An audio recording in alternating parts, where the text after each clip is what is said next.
स्वागत है आपका गवर्नमेंट दृश पर एंड गेस व्हाट गवर्नमेंट दृश is back again with its series that is of Lucent General Knowledge series and today's part 18 of Medieval India. जैसे कि हमने हमारे सारे पार्ट्स में जैसे कि आप देख सकते हैं एंशंट हिस्ट्री में सारे हड़प्पन सिविलाइजेशन इंडस सिविलाइजेशन जैसे सारे सिविलाइजेशंस ऑलरेडी कवर अप कर लिए हैं and now we are in the medieval period. So watch our video till the end if you want to grab all the details, because we will be providing you with this sort of notes with all the highlighted points, and I'll be giving you all such information in details, and I will also tell you which are important and which can come in the examinations, how to frame the questions and everything. So stay tuned and watch our video till the end. We have our Sufi movement. We can say that Sufism was one of the mystical movement in Islam. They were the ones who used to accept the Shariat but did not go along or did not accept the religious practices that were incorporated with it. And what he did, that they also had that experience that Shariat law believed in the direct perception of God, which didn't was so much liked by the Sufis. Now the Sufi doctrine, what was that? It was based on union with God, and it's not that it's just following something or having a mad sort of devotion, just you can get connected with God. Nothing sort of as that. It shows that you can grab that union with God through prayers, through your love, fast rituals, and there was no such reference of Hindus or Muslims. It was just in general thought. Now, this was about the Sufism or the Sufi movement that had been starting in this time period. Then the main features, what were that? First is that it was organized in different silsilas, means different orders. This order belonged to that, and this was the chronological order in which it was organized. Then we have absorbed variety of ideas and practices from Hindus, Christianity, Buddhism, and Zoroastrianism. So they had absorbed all such principles which were good enough to absorb from other religions, and they added that. Now Sufis, what they aimed at? They aimed at service of mankind. They didn't aim in other such beliefs, but they aimed in mankind, in humanity, and that was through spiritual self-development. Now this Sufism also aimed at the Hindu-Muslim unity. They wanted everyone to be unified, and that's the reason there was even cultural synthesis. मतलब आप बोल सकते हैं कि उन्होंने हिंदू से भी बहुत सारे ऐसे अच्छे अच्छे प्रिंसिपल्स लिए. So what that led to? That led to synthesis. When you mix up things and it contributes to a synthesis. And he also discouraged materialistic life, like having the desire of something too much not needed in your life, or only having the desire of your needs and not any such materialistic desire. And that he completely renounced, means completely threw away from his life, like completely ended that way. Now we have the Sufi saints. First, the Sufi saint is Khwaja Ali Hujwiri, and he was in the 11th century.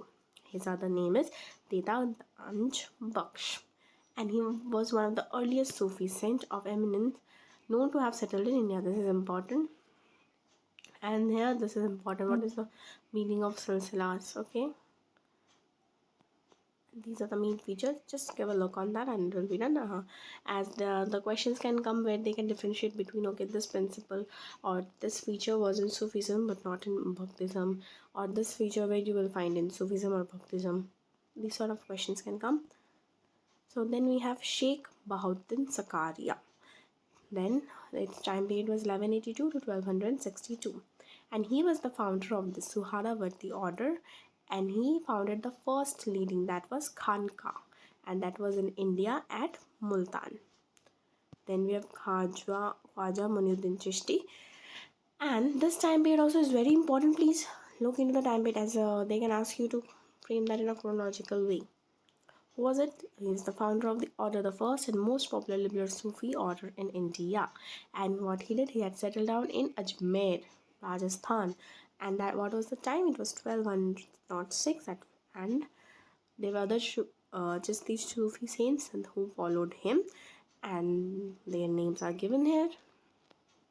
Khwaja Qutbuddin Bhakti al-Khaki, we have known this because in his memory only the Qutub Minar was built by Iltutmish. Then Baba Fariuddin Ganji Shakar, and he was popularly known as Baba Farid, and he had also built his Khanka that was in Ajodan, that was situated in Punjab, and he was the first great Punjabi poet of Sufism. So who was the first Punjab poet? It was Baba Farid.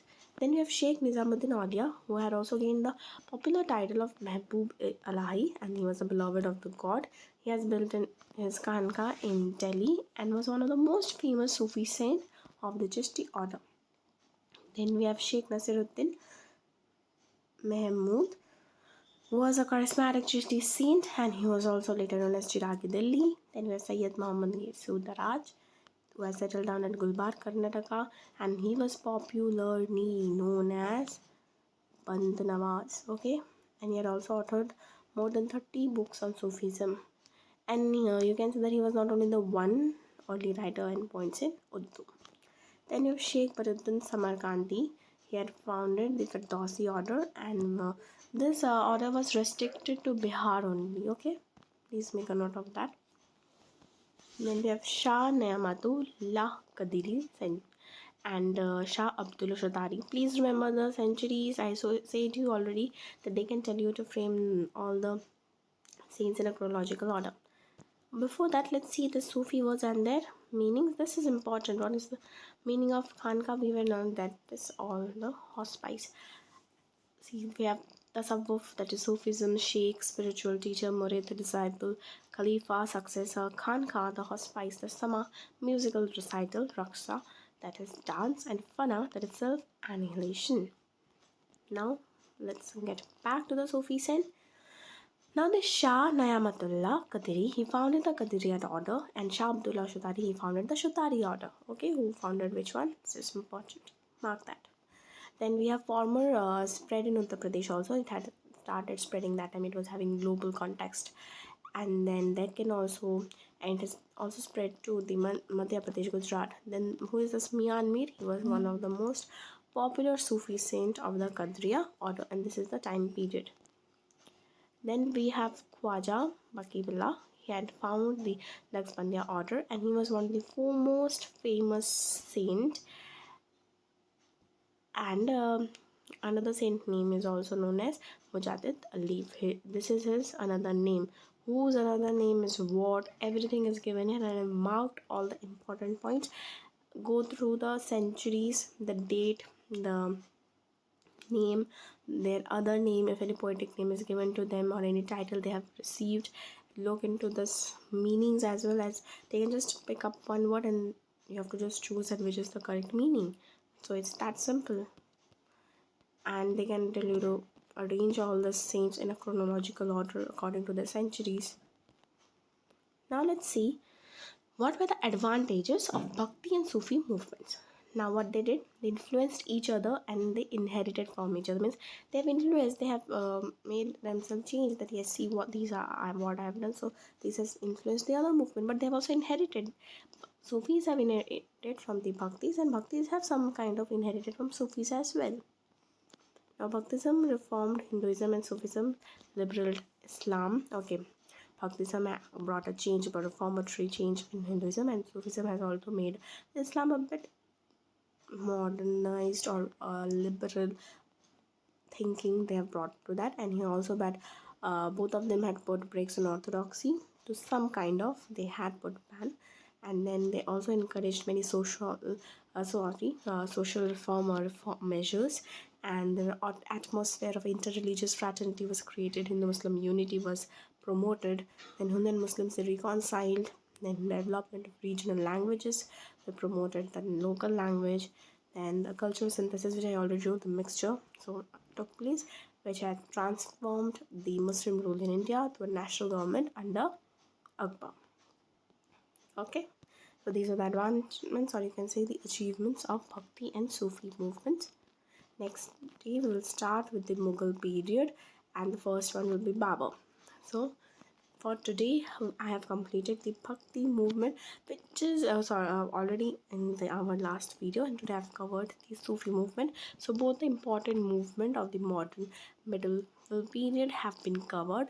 Go and point out the notes out of it and frame the questions, and if you have any query, comment on our comment box section and we'll try to solve your problem ASAP. So meet you in our next video. Till then, keep liking and sharing Govt Drish. See you.